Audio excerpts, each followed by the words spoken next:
సత్యాన్ని గ్రహించిన వ్యక్తి ఉపదేశించి దానిని పాటించినప్పుడు అది శ్రేష్టమైన జ్ఞానస్థితికి తోడుకొని పోతుంది. సో మీకు ఇప్పుడు అర్థమై ఉంటుంది, గురువుగారు మాటి మాటికి అబద్ధము, దొంగతనము, తర్వాత చెయ్యరాని పనులు ఆశ్రమంలో ఎట్టి పరిస్థితుల్లో చెయ్యరాదు. ఎవడైతే సత్యనిష్ట పాటించలేకపోతాడో వాడు ఈ జ్ఞానానికి అర్హుడు కాదు. ఎందుకంటే ఈ ఆశ్రమాలన్నీ తెరవబడ్డాయి దేనికోసం? ఆత్మజ్ఞానం అందించడానికి. అనాత్మ జ్ఞానానికి అందించడానికి ఆశ్రమాలు అక్కర్లో బోల్డ్ ఉన్నాయి కదా. నువ్వు ప్రపంచంలోనే ఎలాగో అనాత్మజ్ఞానం అంతా ఉంటుంది. అక్కడికి నువ్వు సత్యనిష్ట పాటించగలిగినప్పుడు మాత్రమే ఇక్కడికి రావాలి. లేకపోతే అసలు ఈ ప్రాంగణంలో నువ్వు అడుగు పెట్టకూడదు కదా.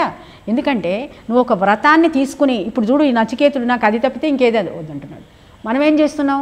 కాసేపు తాత్కాలికమైనటువంటి వైరాగ్యం రాగానే ఒక ఆశ్రమాన్ని పట్టుకుని మళ్ళీ ఆశ్రమం నుంచి ఏం పొందాలి, గురువు నాకేమిస్తాడు, లేకపోతే గురువు నాకు ఎప్పుడు పదవిస్తాడు, గురువు ఎప్పుడు నాకు నా కష్టాన్ని ఎప్పుడు గుర్తిస్తాడు, ఈ ఆశతోటి వస్తున్నాం. కాబట్టి ఇక్కడ ఆత్మజ్ఞానం అది సత్యనిష్ట మనకి లేదనమాట. ఇక్కడ నచికేతుడికి అటువంటి పరిస్థితి లేదు. సో నీకు ఆల్రెడీ ఆ సత్యనిష్ట ఉన్నది కాబట్టి అది శ్రేష్టమైన జ్ఞానస్థితికి తోడుకొని పోతుంది అని యముడు చెప్తున్నాడు అనమాట. నీకు అంటే నువ్వు పట్టింది నాకు ఎట్టి పరిస్థితుల్లో ఆత్మజ్ఞానం తప్పితే ఇంకేమీ అక్కరలేదని నువ్వు అంటున్నావు కాబట్టి ఖచ్చితంగా నువ్వు దానికి అర్హుడవై ఉన్నావు. నిన్ను నిజమైనటువంటి ఈ పరమాత్మ అంటే ఏంటి? ఇదంతా కూడా మన శరీరం అంతా కూడా స్థూలమైనటువంటి ఆత్మ. లోపల మనసు లేకపోతే అదేంటి మనం స్వప్నంలో చూసినటువంటి మనని మనం చూస్తున్నటువంటి ఒక సూక్ష్మమైన ఆత్మ ఉంటుంది. దానిని దాటిన తర్వాత లోపల పరమాత్మ అంటే నీ లోపల నీవు తవ్వుకుంటూ వెళ్ళినప్పుడు మాత్రమే అంతర్దృష్టితోటి దృష్టితోటి నిన్ను నువ్వు తరికించుకుంటూ వెళ్ళినప్పుడు మాత్రమే దొరికేటటువంటి ఈ ఆత్మజ్ఞానం ఏదైతే ఉందో దానికి అన్నిటికంటే ముఖ్యంగా పాటించవలసింది సత్యనిష్ట, సత్యమునందు వర్తించటము.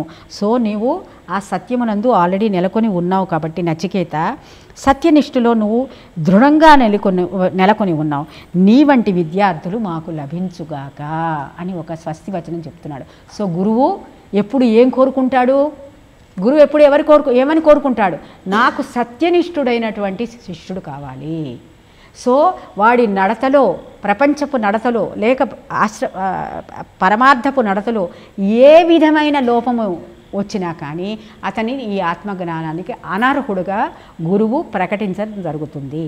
ఎప్పుడైతే అట్లా జరుగుతుందో గురు శిష్యుల మధ్య ఒక విద్వేషం ప్రబలేటటువంటి ఇది ఉంటుంది. అందుకని ఎప్పుడు శాంతి మంత్రంలో గురు శిష్యులు ఎప్పుడు కూడా వాళ్ళకి శాంతియుతంగా వాళ్ళు ఈ విద్యను నేర్చుకోవాలి గాక అని చెప్పి ఒక శాంతి మంత్రం మనం ఎందులోనే మనం ఆప్యాయంతో మాండుక్య ఉపనిషత్తులో అది అందులో వస్తుందన్నమాట. సహనాభవతు సహనౌ భునక్తు సహ వీర్యం కరవావై అంటే ఇద్దరూ కలిసి ఈ జ్ఞానాన్ని అందుకోవాలి. కానీ ఈ విద్వేషం ఒకళ్ళకొకళ్ళకి ఉండరాదు. ఎప్పుడు వస్తుంది విద్వేషం? ఎప్పుడైతే శిష్యుడు సత్యనిష్ట అవలంబించకపోయి ఆశ్రమంలో ఈ జ్ఞానం కోసం అడుగుతున్నాడో ఈ సత్యనిష్ట లేనిదే అతనికి దొరకదనమాట.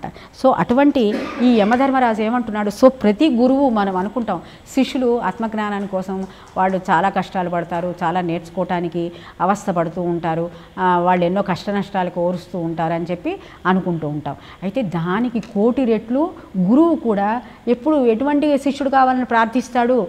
ఈ సత్యనిష్ట పొందినవాడు కలిగినవాడు నా ఆశ్రమానికి రావాలి, నాకు తర్వాత వాడు వారసుడు కావాలి, నేను ఏ జ్ఞానం అయితే అందరికీ అందిస్తున్నానో ఆ జ్ఞానం అందించడానికి వాడికి అర్హత ఉండాలి అని ఇతను ఎప్పుడూ కూడా తపస్సు చేస్తూ ఉంటాడు. సో అందుకని ఏంటి, మామూలుగా ప్రపంచకాన్ని వదలలేని వాళ్ళకి, ధనము మీద మోహము పోని వాళ్ళకి, అబద్ధాలు ఆడుతున్న వాళ్ళకి, తన అంతర్నిష్టలో నెలకొని ఉండలేని వారికి ఆ గురువు ఎలాగా అతను ఈ ప్రసాదం పెట్టగలడు? కాబట్టి అది దుర్లభమైనటువంటిది, అది అత్యంత కష్టమైనటువంటిది. సో యముడు ఏమంటున్నాడంటే నీలాంటి శిష్యుడు నాకు దొరికాడు, చాలా అదృష్టవంతుడిని నేను. సో తప్పకుండా నీకు ఈ జ్ఞానానికి నువ్వు అన్ని విధాల అర్హుడవై ఉన్నావు. సో కాబట్టి ఈ ఒక చిన్నది ఇది చదివేసి మనం ఇంకా ఇవాళ ముగిద్దాం. ఒక లక్ష్యాన్ని ఎంచుకుంటే దానిని పొందటానికి అవసరమైన స్థైర్యం కావాలి. అంటే ఇప్పుడు మనమంతా కూడా ఆత్మజ్ఞానానికి వచ్చాం, దానికి చాలా ధైర్యం కావాలి. ఏం ధైర్యం కావాలి? మనం ప్రపంచాన్ని పక్కన పెట్టగలిగినటువంటి ధైర్యం మన దగ్గరకు ఉండాలి. అప్పుడు లేకపోతే అది మనం సాధించలేమన్నమాట.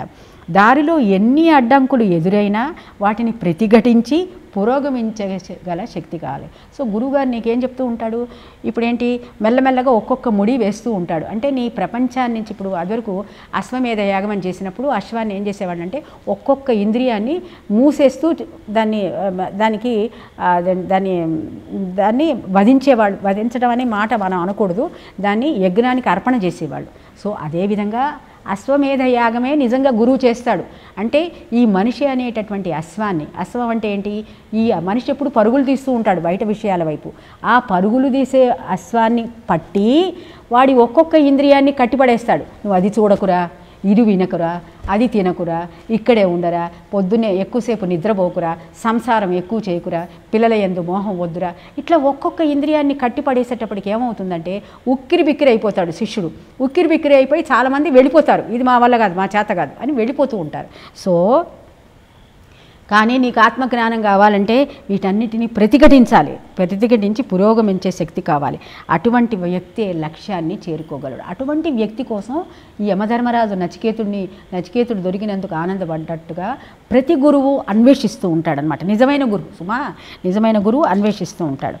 దాని నుంచి తర్వాత లక్ష్యాన్ని చేరుకోవాలి. నచికేతుడు మరణానికి ఆవల ఉన్న సత్యం ఏమిటో తెలుసుకోవాలి అన్న దానిని లక్ష్యంగా చేసుకున్నాడు. సో ఎన్ని కష్ట నష్టాలు ఎదుర్కొన్నాడు చూడండి ఈ పిల్లవాడు. పెళ్ళి వద్దన్నాడు, సంసారం వద్దన్నాడు, పిల్లలు వద్దన్నాడు, భార్య వద్దన్నాడు, ధనం వద్దన్నాడు, భోగాలు వద్దన్నాడు. ఆఖరికి యముడి దగ్గరికి వెళ్ళి ఉపవాసం 3 రోజులు అహోరాత్రులు నిద్ర లేకుండా ఉపవాసం ఉండి అడిగిందేంటి, నాకు ఇంత మనం ఏం చేస్తాం, 3 రోజుల నుంచి అన్నం లేదంటే నాకు ఫస్ట్ అన్నం పెట్టు అని అంటాం. వాడు అదేం అడగల, నాకు ఫస్ట్ ఆ సంగతి చెప్పమన్నాడు వాడు. అటువంటి వాడికి ఎంత లోపల జిజ్ఞాస ఉందో చూడండి. సో దాని నుంచి మరణానికి ఆవల ఉన్న సత్యం ఏమిటో తెలుసుకోవాలా అన్న దానిని లక్ష్యంగా చేసుకున్నాడు. దాని నుంచి అతన్ని వైదొలగింప చేయాలని యమధర్మరాజు ఎన్నో ప్రలోభాలు చెప్పాడు. సో ఈ ఒక్క ప్రశ్న అడగద్దు, దేవతలు కూడా ఈ విషయం తెలియదు, నువ్వు ఇంకా నీకేం కావాలో కోరుకోమని యమధర్మరాజు చెప్పినా కానీ వీడు ఒప్పుకోలేదన్నమాట. ఎన్నో ప్రలోభాలు చూపాడు. వాటి అన్నిటినీ తిరస్కరించి సత్యాన్ని గ్రహించాలన్న ఏకైక లక్ష్యంలోనే స్థిరంగా నిలబడ్డాడు. ఈ పిల్లవాడు 10 ఏళ్ల పిల్లవాడు, నాకు అదొకటే కావాలి, ఇంకేమీ వద్దని పట్టుబట్టాడు. నచికేతుల లాంటి విద్యార్థులు తనకు కావాలి అని చెప్పి అతన్ని యమధర్మరాజు ఈ మంత్రంలో ప్రశంసిస్తున్నాడు అనమాట. ఇటువంటి వాడురా నిజమైనటువంటి శిష్యుడు, ఇటువంటి వాడే ఆత్మజ్ఞానానికి అర్హుడవుతాడని మనందరికీ కూడా ఒక ఉపదేశం చేస్తున్నాడు. మీకు ఈ ఆత్మజ్ఞానం కావాలని అనుకుంటే ఇట్లా మీరందరూ కూడా సత్యమునందు నిష్ఠులై ఉండాలని చెప్పి మనకు చెప్పారు. ఓం తత్సత్. ఇవాటికి ఇక్కడ ఆపేద్దాం.